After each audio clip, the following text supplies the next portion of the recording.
Lorsque les taux de glucose sont inférieurs à la cible, MyLife Kama PSFX arrête d'administrer de l'insuline. Si aucune insuline n'est nécessaire pendant une longue période, la pression dans la ligne d'infusion, tubulure, commence à diminuer et celle-ci peut s'obstruer. Pour éviter cela, MyLife Kama PSFX est conçu pour émettre une impulsion toutes les 90 minutes afin de maintenir la pression dans la tubulure. Cela s'appelle une impulsion de perméabilité.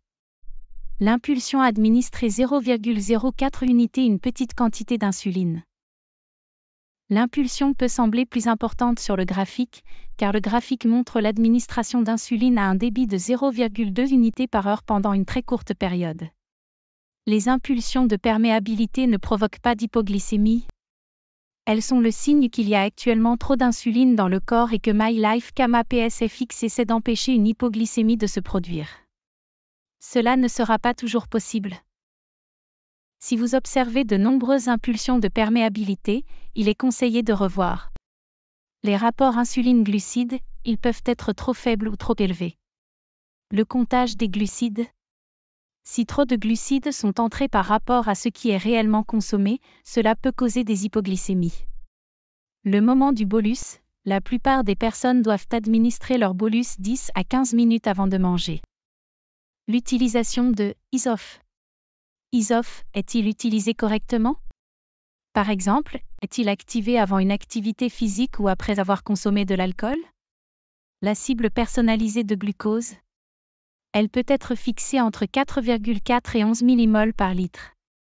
La cible est-elle correcte? Chez les très jeunes enfants, et certaines personnes nouvellement diagnostiquées avec un diabète, qui ont des besoins en insuline faible, il est fréquent d'observer des impulsions de perméabilité pendant la nuit. Cela peut être normal, car ces personnes nécessitent très peu d'insuline entre minuit et le réveil. Si quelqu'un fait des hypoglycémies à ce moment-là, il peut être utile d'examiner ce qui se passe la soirée précédente. Est-ce que MyLife Kama PSFX doit régulièrement corriger des taux élevés de glucose après le repas du soir? Si c'est le cas, cela pourrait être à l'origine des baisses de glucose après minuit. Envisagez de réviser le rapport insuline-glucide et les paramètres de la cible personnalisée de glucose dans la dernière partie de la journée pour essayer d'éviter les hyperglycémies. Le repas du soir est souvent le plus complexe et le plus copieux de la journée.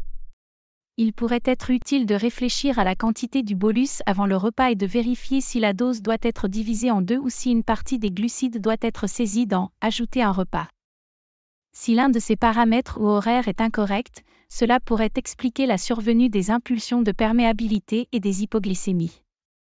Lorsque vous apportez des modifications aux paramètres, veuillez le faire avec le soutien de votre équipe soignante.